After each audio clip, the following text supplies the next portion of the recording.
To understand what Mutulu Shakur is all about.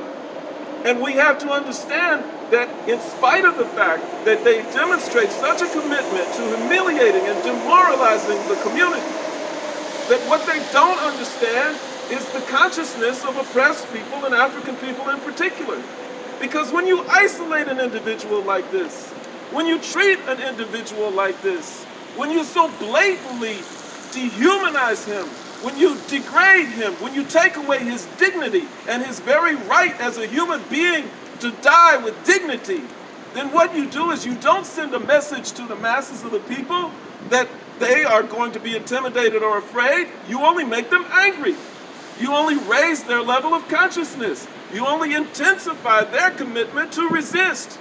And so it falls to us, even though we are small in number, to continue to make known the plight of Mutulu Shakur.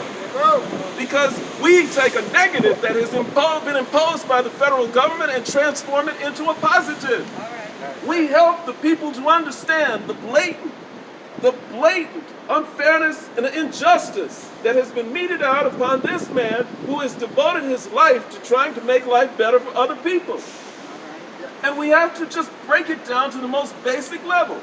If you are to accept what they say about Dr. Mutulu Shakur, if you want to accept the idea that he is the worst criminal ever to walk around, if you want to accept the fact that he is a person who deserved everything that he had coming, then you have to reflect on the fact that when we're talking about dogs, when it comes time for them to finally go home, when they're in such pain and such suffering, just out of basic human compassion, people try and make their deaths, make their transition as peaceful and as pain-free as possible.